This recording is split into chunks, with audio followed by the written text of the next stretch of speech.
This is Scott the Fix-It Guy. Today we're dealing with the LG washing machine that has the common LE error, which stands for locked rotor, and it's some type of a motor problem. So we're going to go over some of the diagnostics. Here's the LE error flashing on the display, and the motor won't move. It won't agitate, it won't spin. So we're going to go over some things that could be causing this LE error. And we want to take the panel off the back, and we're going to remove the rotor. It has a 17 millimeter nut. We got to go lefty loosey. I'm putting a little screwdriver in to lock the rotor so the rotor won't move while I'm taking that nut off. I'm also looking at the wiring down here that connects to the motor. I want to make sure that there's no tears or rips or broken wires here. So I'm just taking a good look at it, and this is the wiring harness that goes up, and just making sure all these wires look okay. So it's better to do even a more extensive test of each wire to make sure it can carry electricity, make sure it has continuity. But I'm just doing a quick eyeball. Unplug it so it's nice and safe, and I'm going to spin off that bolt. I'm going to put my screwdriver into the vane here to hold the rotor from moving while I unscrew that bolt. Otherwise that rotor just keeps moving and you can't really undo it unless somebody's holding the spin basket for you. So we just get that loosened, and then we should be able to just hand loosen it at that point and spin that off. And then you can grab the rotor and you can just kind of wiggle it towards you and pull it towards you. It's held on by some pretty powerful magnets, so you have to give it a little tug. It'll come off. And just eyeball the rotor real quick and make sure the little magnets that are glued to its perimeter have not come loose. Just give it a quick look, because that could cause an LE error. And then the stator, which is this part we're looking at now, we want to remove that so that we can take a look at it, and also the Hall effect sensor that's hooked to it. So we're going to use a nut driver to remove these screws that are holding it on, and then we'll just pull the whole stator toward us, and we can check these wire connections, make sure that they're all good. If they look good, put the stator back on, put the bolts back in, and we'll zip them on. I want to make sure they're on really tight.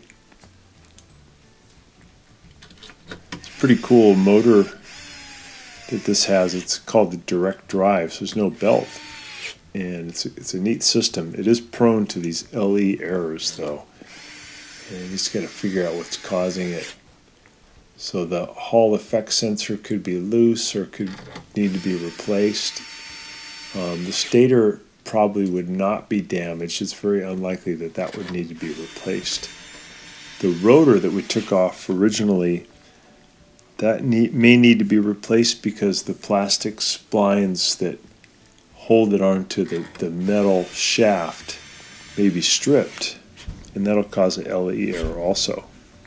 So we're just getting these bolts on really tight. We double check that the electric connectors onto the stator were tight. They look good. Just checking all the possibilities. Again, checking the wires, making sure that everything looks intact.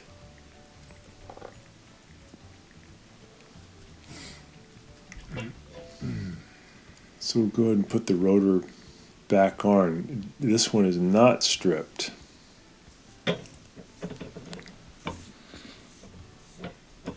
The plastic splines line up really good to the metal splines on the shaft, and we're going to put that nut or I'm sorry, that bolt back on, and we're going to get that nice and tight. 17 millimeter socket wrench.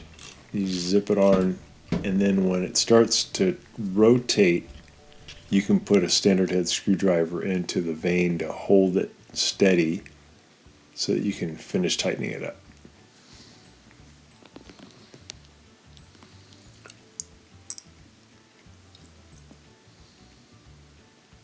You want to get this one pretty tight so that it's less likely to get stripped.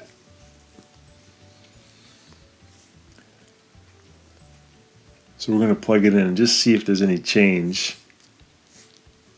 And when we ask it to spin, we're not getting any effect. So still no, for some reason, no power getting there. We get the LE problem. So we have not solved it yet. But that's worth a try, just checking all your connections and then plugging it back in and giving it a try, but still no power. So we're asking it for spin, and we're be a little careful here because this is a live test. You don't want this thing to start spinning and hurt you. But I'm wiggling all the wires as current is trying to go to the motor. So if there's a broken wire or a loose wire, by wiggling the wires, it may cause power to go, and you'd start to see the rotor spin, and then you know it's just a loose wire problem. So I'm breaking this connection. This blue modular connection is the one that brings power to the motor. I'm asking it to spin. I started it. And now I'm going to use my voltmeter to see if there's power coming down to this connection. So that would show that there's power going to the motor. And I'm not getting any really conclusive readings here, so I've got a feeling there might be a broken wire, or the thing that sends power down to the motor, the main circuit board that lives up in the console, may be damaged.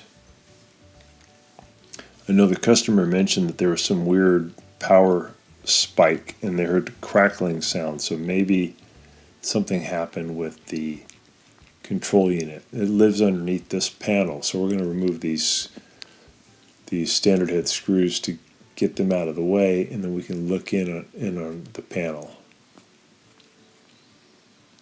So we're just checking all the different things. Most commonly it's the Hall effect sensor stops working, and by replacing that you get rid of the LE error, or the splines on the rotor get stripped. So this is kind of an unusual circumstance that the main things that usually solve the LE error have not solved it, so we're digging a little bit deeper. Kind of ruled out the loose wire problem, ruled out the rotor having stripped splines, we've ruled out the Hall effect sensor, ruled out the modular connectors being loose. So we're just digging a little bit deeper.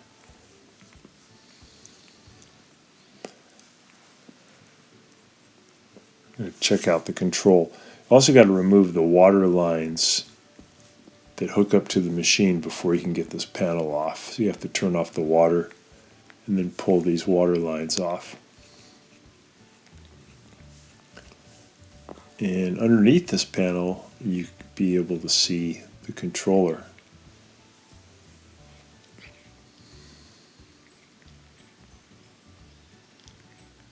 We'll take that panel off. And here's the control, and I'm tilting it back so you get a better look.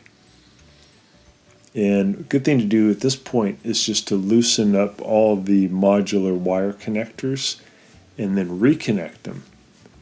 Sometimes you get corrosion built up or something vibrates loose. There's also a little fuse here. I'm checking for continuity. It does have continuity. If it didn't have continuity, then that would tell you something. That's probably your problem. Just check all these wire connectors. Best thing is to actually remove remove them one by one and then reconnect them one by one. And then just see if there's any change. You also could look real carefully to see if you see any burn marks on the circuit board. Like if something looks burnt or dark, that may mean you just need a new controller. So I'm going to plug it back in, and I'm going to look now. I'm going to set it for spin, and I'm going to look for power.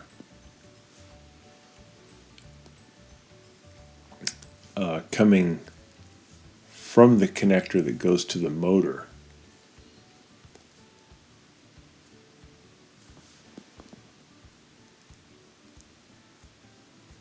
If you ever want to make your machine go to spin, you just press power and then press the spin speed button until it goes to the highest speed, and then press start, and it'll do a drain cycle and it'll make it start to spin. So I'm pressing my probes right in on where the power comes out, and I'm getting a pretty good reading. I'm also noticing now that we're getting some spin, so it could be that we just had a loose connection up here at the control, and now that things are tight again, power is able to go to the motor. So that might have been our LE error. This is a least common scenario, though. Typically this is not what would cause it. But we do have spin again, and it looks like we found our solution, which was just a loose modular connector.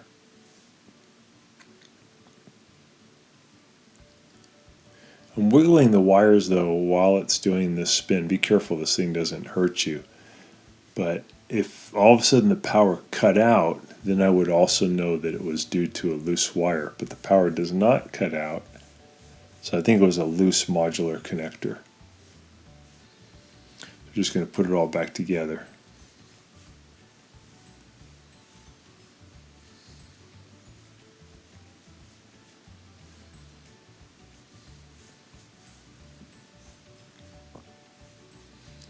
Put those screws back in.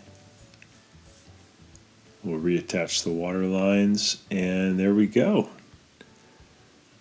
So thanks so much for watching our video, and please subscribe when you get a chance.